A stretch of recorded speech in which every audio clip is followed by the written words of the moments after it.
Normalmente todas se refieren a esto. Y en este caso en particular, una de las cosas que es importante es, por ejemplo, el gas carrier. Porque usted debe inyectar algo de gas para que usted mueva el elemento que quiere analizar, el analito en este caso.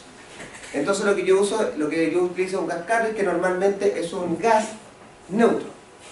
Helio, muchas veces, helio, criptón, ¿qué más usamos normalmente?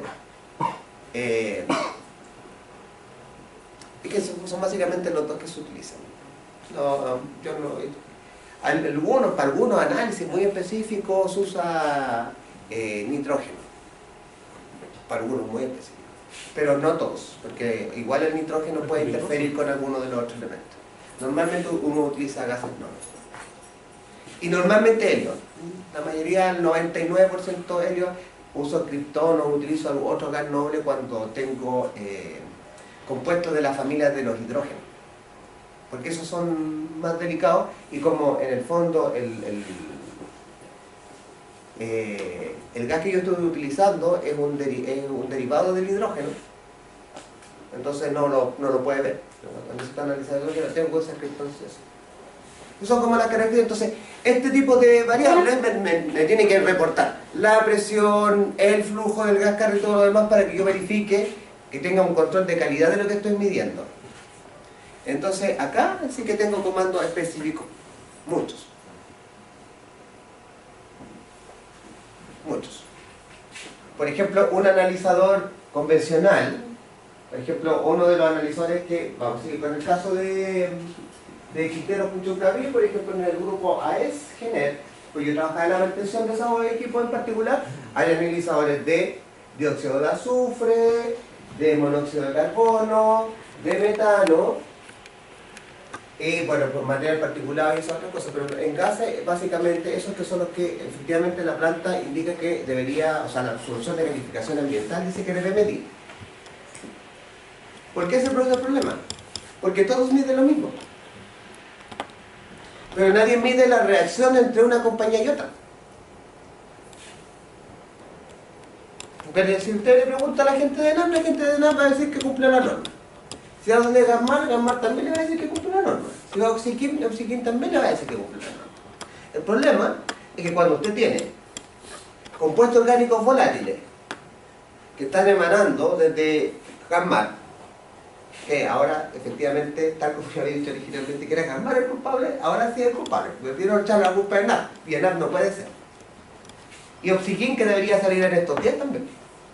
¿Por qué razón? El tipo de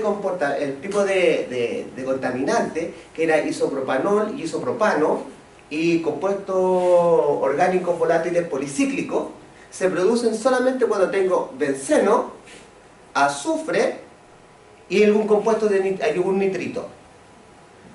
¿Quiénes tienen nitrito? Oxiquim. ¿Quién tiene familias de bencenos complejos? Gasmar.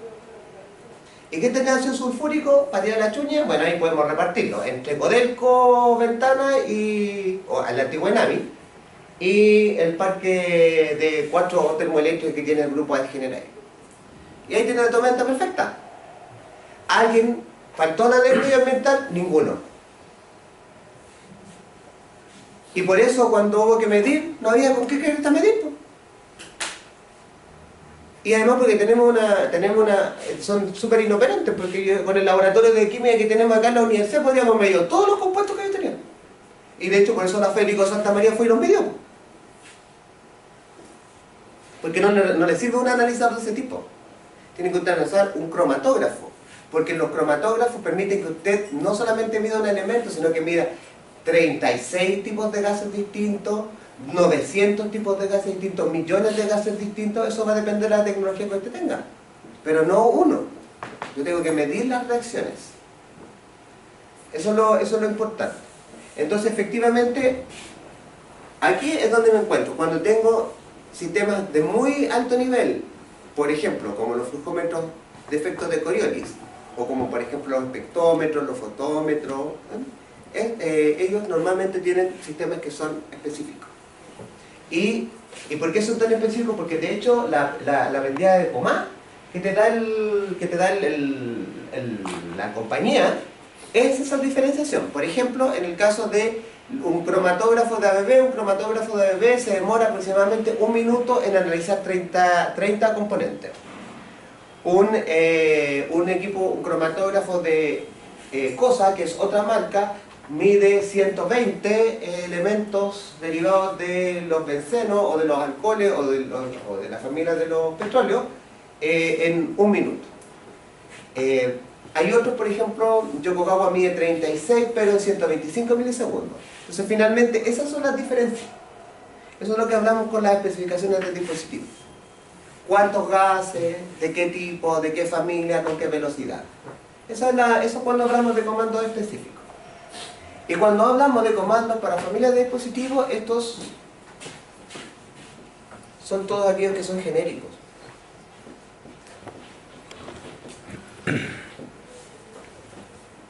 Recuerdo que cuando nos conectamos con el modo 301, que tenemos que elegir. Dice temperatura, flujo, presión, y así aparecen distintos. Entonces yo tengo que ir a presión y ahí me van a aparecer las funciones de más.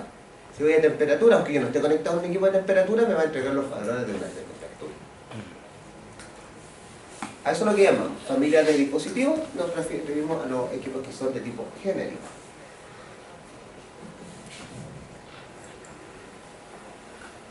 Luego tenemos acá el tipo de comunicación, es half duplex, se pronuncia igual que el mono de la tele, half. Oye, era fome ese mono.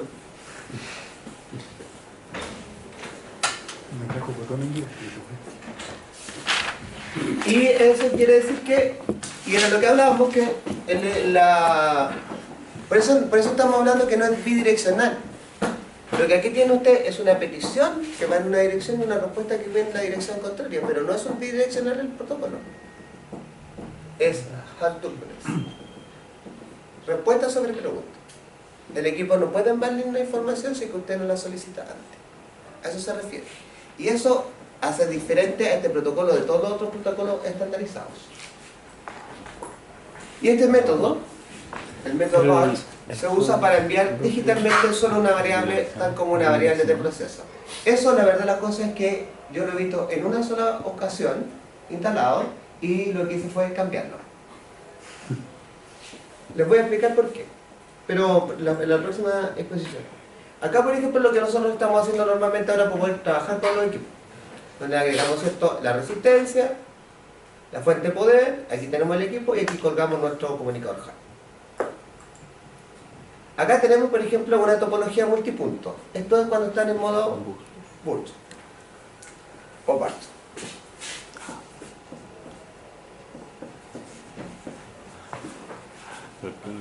Entonces yo los conecto a esto, que es un modem HART.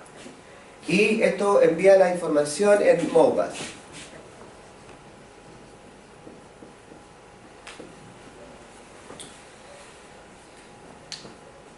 Y ahí es donde tengo. Pero, ¿qué es lo que envía? Solamente envía la variable de proceso. Con esto lo paquetizo y lo envío. ¿Cuál es el problema? Primero, son inestables y lentos. Y además caros. O sea, un sistema de I/O o un modem de HART a Modbus cuesta aproximadamente $3.000. Son caros. Y como les digo, un tanto inestable y lento. Para eso mejor instalar un PLC de 300 lucas que va a cumplir la misma función. Porque cuando usted saca los datos de un PLC, es que van en Modbus. Entonces es lo mismo. Y además puedo hacer algún tipo de control, hacer algo con estos equipos y no solamente transmitir la información. Entonces, por eso le digo, cuando uno diseña este tipo de cosas tiene que ser cuidadoso. Por lo menos yo nunca, o sea, como les digo, la única vez que he instalado eso lo cambié al tiro, porque no es muy, no sirve de mucho. Y aquí les voy a explicar por qué. Que todo esto tiene una lógica detrás. La topología punto a punto, que es la que nosotros hemos visto ahora, si yo tengo variables de proceso crítica, para monitorearlo. Monitorear significa que la visualizo, no que no utilizo una variable para controlar. La ocupo solo como referencia. Y en este caso, para variables críticas de proceso en monitoreo se aplica, el sistema multiloop no aplica. Luego, para control sí aplica, el punto a punto, el multiloop no aplica. Luego, variables no críticas de proceso, en el caso de punto a punto sí aplica, y para control también. En el caso de la conexión multiloop sí aplica para variables de proceso no críticas. ¿Cuáles son las variables no críticas de proceso? Casi ninguna. ¿Por qué? Porque todas las que yo mido de una u otra manera son críticas, si no, no las mediría. ¿Para qué voy a estar midiendo algo que no necesito medir? Y sobrecalentando mi sistema de control y generando más datos que son poco relevantes para mí, que no tiene sentido. Entonces, esto no ocurre casi nunca. Las variables no críticas son prácticamente ninguna. Y los sistemas instrumentados de seguridad, esto significa que son sistemas con certificación SIL. Y en este caso, de punto a punto, usted tiene que verificar la norma. Si efectivamente ese equipo cumple con la norma y la norma es la norma SIL. Si no, no funciona. No, porque no le sirve. Porque la norma SIL establece que, por ejemplo, el SIL, para los sistemas de seguridad intrínseca, por ejemplo, tengo el SIL 4. Eso significa que tengo 99.99991 disponibilidad de datos. No habla del que sea bacán el equipo, no, la disponibilidad del dato. Los otros equipos están, un SIL 2, por ejemplo, está en 99.991. Por eso va sumando 9 nomás, no hay mucha la diferencia. Pero esto no tiene que ver con la calidad del equipo, sino que tiene que ver con la disponibilidad del dato, que es otra cosa. Son equipos que son más rápidos. Normalmente los equipos estándar son o de 500 milisegundos o 125 milisegundos de pool de información. En el caso, digamos, de los equipos SIL, el mínimo es 1 milisegundo. Entonces tiene una variable, la disponibilidad es más rápida. ¿Por qué? Porque esto funciona con los sistemas de seguridad intrínseca. Yo no sé si he visto contento ya el sistema de control distribuido que tenemos abajo y que es un sistema de seguridad intrínseca. Me parece que no, pero en este caso habría que ver si el equipo cumple con la norma SIL, debería ponerse aquí. En el caso de la conexión multigroup no aplica, no se puede. Para seguridad intrínseca, el monitoreo y control sí aplica. Y el sistema multigroup no aplica, entonces sirve para una sola cosa. O sea, para lo único que usted puede usar el sistema multigroup es para monitorear para variables de proceso no críticas. No tiene sentido. Tiene menos brillo que zapato de gamuza eso. Entonces no tiene mucha lógica tenerlo. Ahora nosotros lo vamos a hacer acá igual, porque tenemos que aprender a trabajar con redes que sean de esas características, vamos a colocar los equipos en modo Barch y todo lo demás, pero le aseguro que es muy difícil que se encuentre con una situación así, y si la encuentran, modifíquenla. Porque eso les da inestabilidad al sistema. ¿Y es por qué no lo puede ocupar? Porque es muy lento. Por ejemplo, acá tenemos algunas características. Por ejemplo, voy a volver a eso. Voy a volver a eso, a esa plataforma, pero... Por ejemplo, la respuesta, cuando yo estoy utilizando en modo pregunta-respuesta, o sea, en el modo BEL 202, pero tengo 2 o 3 actualizaciones por segundo, pero en el método BORT tengo 3 o 4 actualizaciones por segundo. Mucho más procesos. Es súper lento. Yo para poder controlar necesito que esté a 1 segundo. Esto es cuando yo lo configuro. ¿Por qué razón? Y aquí quiero ser claro, la diferencia entre un sistema análogo a un sistema digital, el sistema análogo siempre tengo el valor. Siempre. No es que no esté, o sea, el valor está. Y constante. Por algo es análogo. La instrumentación análoga no es una instrumentación que se ha dejado de utilizar. Todavía se utiliza y muchísimo. Sobre todo la comunicación de 420 mA, porque Si cambia, el cambio de 4 a 20 mA es instantáneo. Lo mismo que la transferencia, por ejemplo, de presión de 3 a 15 PSI. Es instantánea. Cuando usted tiene un equipo digital, lo que usted trabaja sobre una velocidad de reloj con la que usted va viendo los equipos. Los equipos publican la información cada cierto tiempo que usted define, pero no es una comunicación constante. Por eso los sistemas críticos o de seguridad intrínseca o los sistemas altamente complejos, como por ejemplo son las plantas nucleares, por ejemplo, o las plantas de producción de energía, carbón o biomasa, tienen sistemas neumáticos. Medidores de presión, medidores de temperatura, computadores lógicos, PLC, que funcionan con aire. Ahora, nosotros no tenemos ninguno acá en la universidad, y el único que yo he visto que hay en una universidad es uno que nos regaló el grupo Suez a la USACH para un museo que tenemos. O sea, un museo que estábamos armando. Porque los computadores son una cosa impresionante. Esos computadores neumáticos, los modernos, y son carísimos por cierto, integran, derivan, hacen todo, con aire. No tienen ni un puto transistor, nada. Todo funciona con aire. No, Son gigantes, por cierto. no entendí. No son grandes. No, Son no me grandes. lo imagino cómo es, como, ¿Mm? no me lo imagino cómo es computador con aire. Voy a ver si es que ahí encuentro alguna imagen en internet, si la encuentro, porque a mí también me cuesta mucho dibujársela. Además, consideremos que tampoco es una de mis virtudes. ¿Cachai? Computador no, ya, la boca.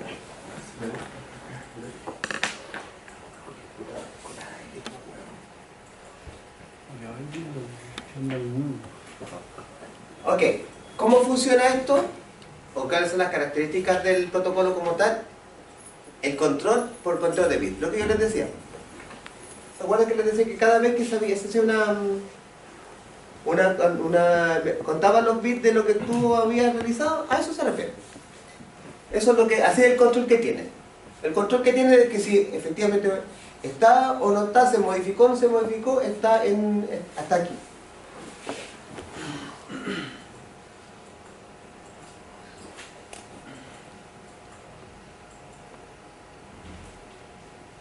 Ahí está. Ahí. Pero bueno, que en este lugar yo decía que uno podía buscar la información cuando hubiese alguna intervención. No digamos, no informado.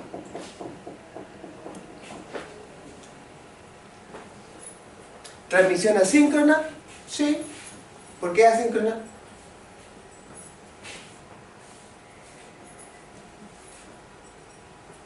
¿Por qué es asíncrona? ¿A qué se le ocurre?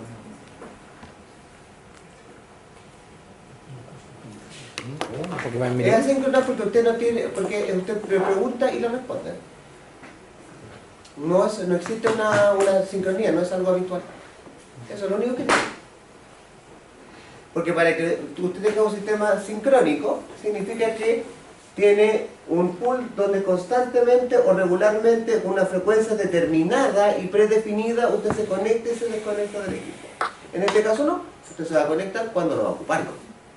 Por lo tanto no tiene esa característica. Los caracteres básicos, un bit de arranque, 8 de información, 1 de paridad y 1 de parada, que es lo que habíamos visto anteriormente, esa estructura. Modo de operación en respuesta normal. ¿Por qué razón? Dice que es operación en modo de respuesta normal porque el equipo cuando está el equipo nos envía un reporte de alarma. Usted solamente encuentra una alarma cuando va a terreno y se encuentra con que la pantalla dice que tiene un error, pero ese error a usted no le llega al sistema. El equipo no avisa. A eso se refiere. Usted se puede dar cuenta por qué, porque la señal de 420 llegó a 0. o está con 21.3 o 3 miliamperes, que son los extremos bajo o alto cuando usted declara una alarma en el sistema de control o en el PLC. Pero no sabe por qué ocurre, po. Tienen que ir a terreno. A menos que tenga un sistema de gerenciamiento de activos de instrumentación, pero eso no todo el mundo lo tiene. Un maestro puede controlar hasta 15 remotos. Esto ha ido cambiando, ¿eh? No, esto no es así. Es hasta el infinito, no hay... depende... Lo único que necesita es más procesamiento. No tiene limitaciones cuando está. La limitación es la plata. Cada vez que usted compra una licencia para Mastag, tiene que pagar más plata. Las licencias más básicas son 5.000. De ahí se compran por paquetes de 5.000. Ahora, ninguna planta tiene 5.000 equipos. Las plantas chicas tienen 25.000, más o menos. Entonces, tiene que comprar una licencia más o menos cara. Paquete de 5.000 como... ¿Qué cosa? Paquete de 5.000 como el compañero y... No entendió la... Fue fome la ley. Perdón. Es innecesaria. Innecesario. Ahí va.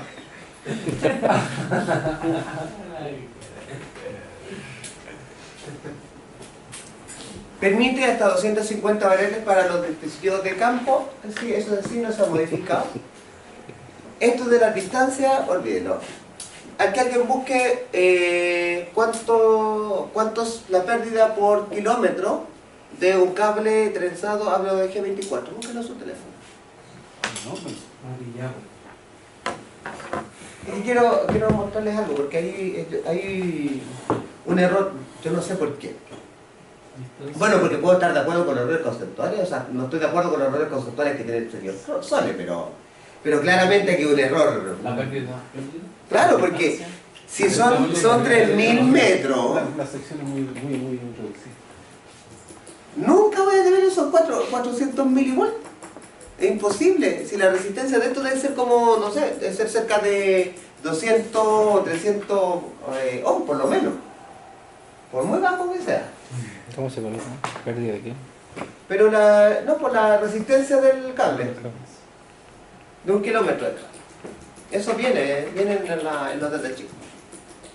Y 1500 para una WG20. Yo tengo dudas, yo creo que esto a lo más debe ser, en este caso 300, y ni siquiera, y 150. De partida yo nunca he visto un instrumento cableado a 3 kilómetros. Nunca. Cuando son a esa distancia uno normalmente usa transductora y lo manda en fibra óptica.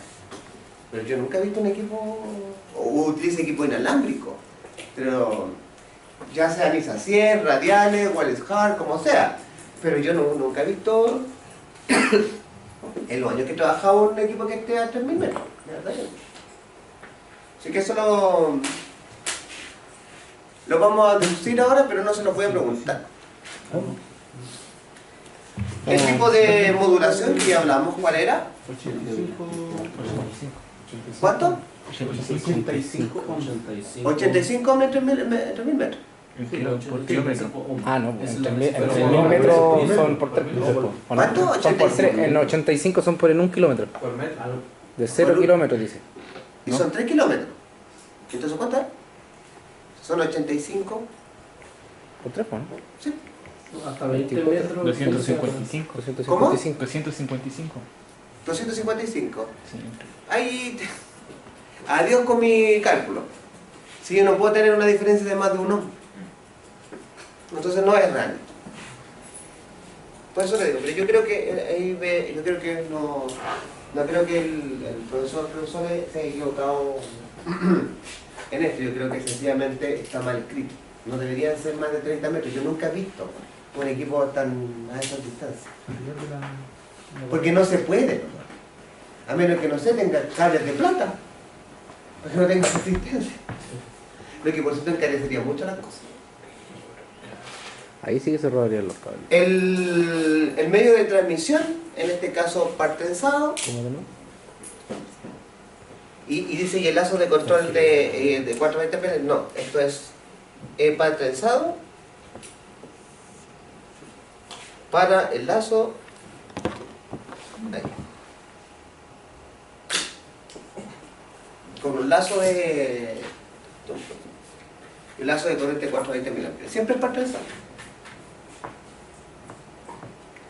Y las interfaces asociadas son la RS232 y RS485, que ustedes seguramente estos días deben haberlo visto Sí. En redes. en redes. Ahora, también me llamó la atención esto porque también quiero hacerles una aclaración. Nadie, o muy poco, a menos que el proceso sea muy específico, alguien coloca cables tan extensos en corriente continua. Porque cuando usted corta la energía, los cables quedan con capacidad. O sea, 3000 metros tiene un condensador enorme. De hecho, pasó mucho en el metro que mucha gente se electrocutaba con las líneas. Pues, si son 750 volts en corriente continua, y consideremos que en menos de, ¿cuánto hay una estación y otra? Mínimo 1 kilómetro. Porque las estaciones que se van alejando del centro tienen un poco más de distancia, 2 kilómetros, pero no más que eso. Pero vamos a suponer una estación pequeña entre una y otra. Por ejemplo, entre protectores de la infancia, no, que protectores de la infancia aquí ya hay, y la otra que está aquí al lado es cerca, o sea, es lejos. El Sotero del Río está más cerca, no, ni el Sotero del Río debe estar como 1,5 kilómetros más o menos. Ya, pero son 750 volts. O sea, imagínense la carga que tiene la línea cuando la desconectan para la mantención.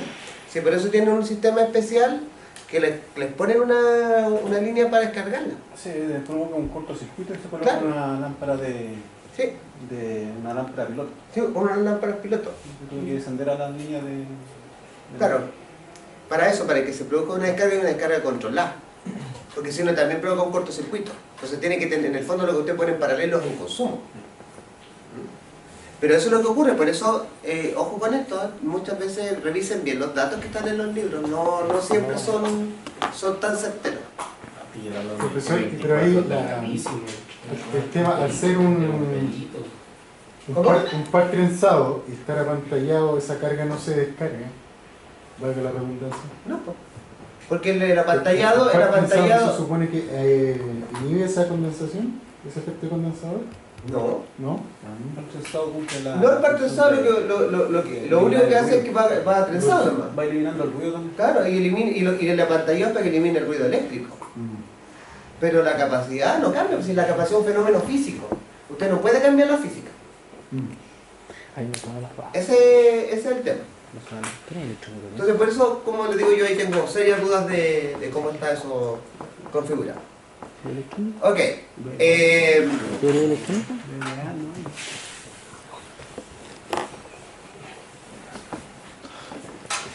Principales ventajas obtenidas con el protocolo HART: permite soportar hasta 256 variables. Los transmisores pueden conectarse entre sí y a través de un bus y conectarse con 15 dispositivos, PLC, PC, actuadores, mentira.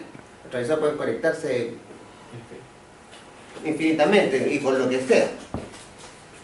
¿Entrega una alternativa económica para la comunicación digital? No, porque esto no tiene comunicación digital. Lo que me entrega es una alternativa económica para reemplazo de equipos análogos. ¿Por qué? Resulta que yo les he explicado un montón de veces, aunque nosotros no tenemos mucho equipo análogo acá en la universidad, porque por la sonido que sería casi nada los que tenemos algunos transmisores de temperatura hacia abajo, que eso lo vimos el semestre pasado. Ustedes al menos deberían haberlo visto el semestre pasado. Yo a mi curso no les mostré el equipo análogo, porque en la próxima versión de Instrumentación Industrial 1 vamos a eliminar los equipos análogos. Los transmisores, los otros análogos se va a conservar las barreras, todos esos sensores.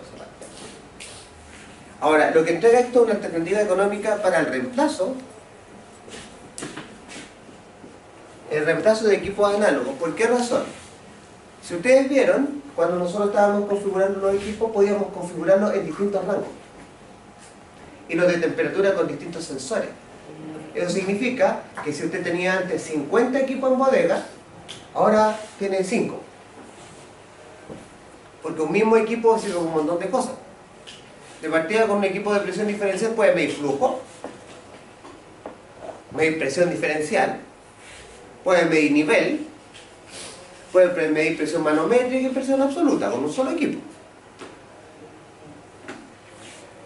Entonces no... Y además con una cantidad de rangos de ajuste. Resulta que la única limitante que tienen con los equipos es el mínimo span.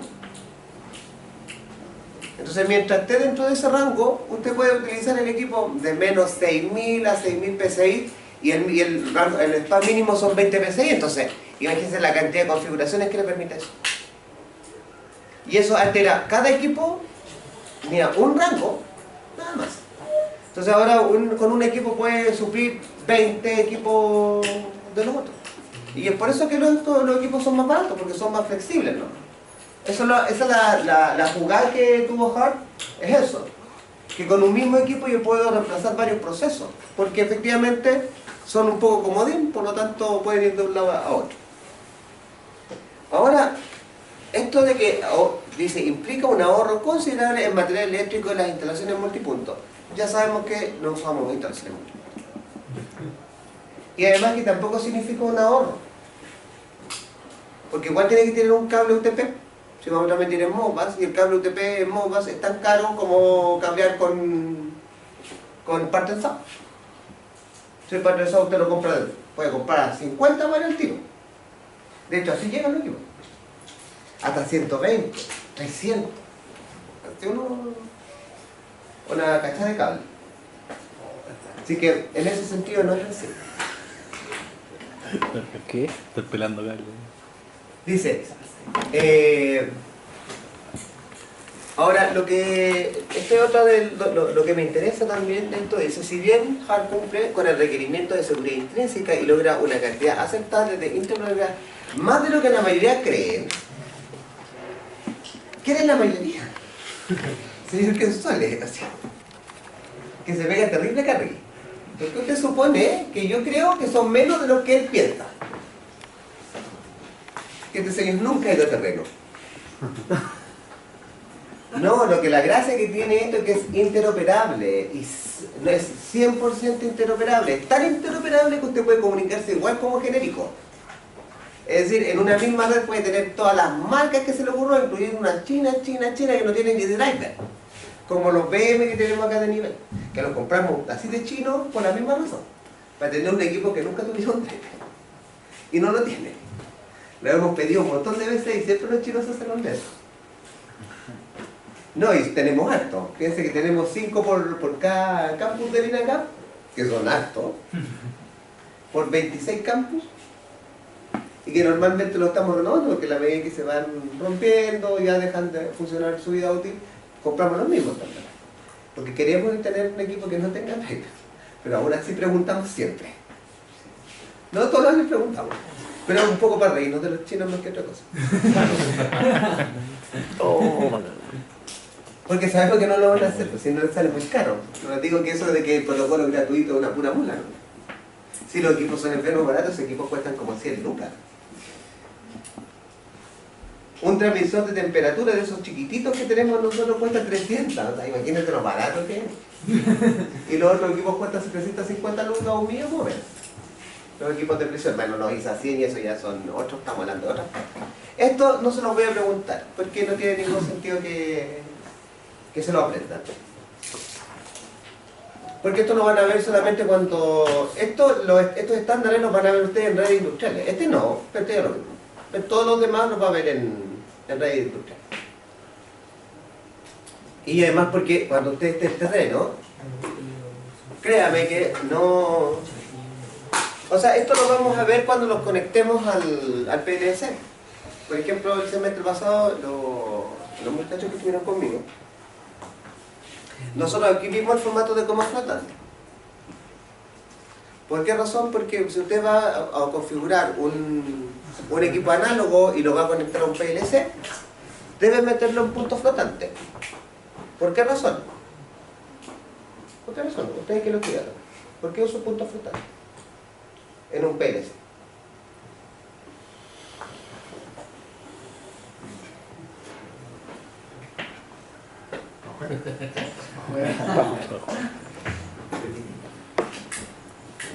¿Vamos? Los vamos. Qué vergonzoso. ¿Será porque no depende de ningún tipo de conexión para hacer la medición? ¿No? Está en el aire. Si tengo 4,1 miliamperes, ¿qué pasa? ¿Cómo lo leo en un PLC?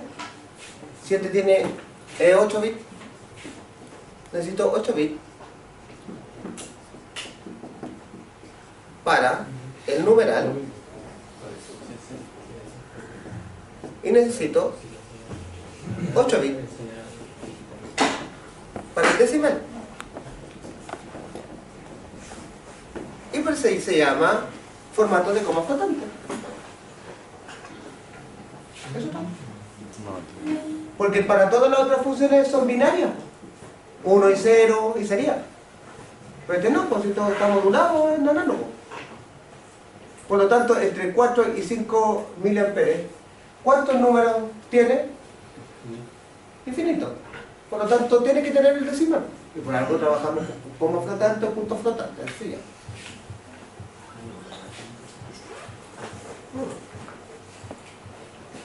Esta fue la clase que me ha hecho a todos.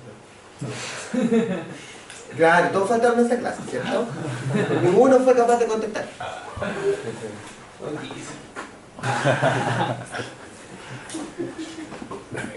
No quise.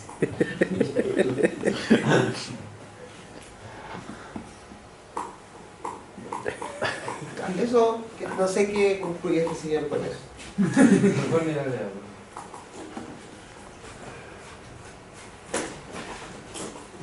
Ahora sí, pedirle ese, ¿no? Váyase. Váyase porque lo que yo iba a mostrar ahora es el formato de prueba del año pasado para que lo conocieran y lo contestáramos acá, pero no lo vamos a hacer. Oh.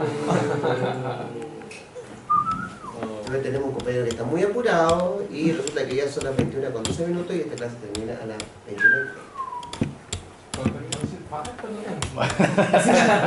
15 minutos.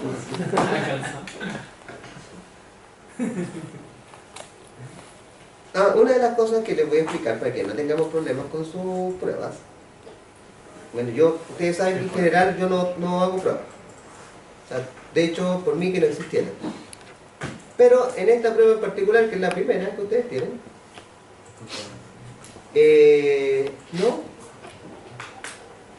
no, solamente les voy a explicar que la prueba no la preparo yo, sino que la preparan mis alumnos de los SAC que están en el Magíster de Educación Tecnológica. Entonces su primer trabajo es hacerme la prueba de ustedes. Por lo tanto son 55 formas de prueba.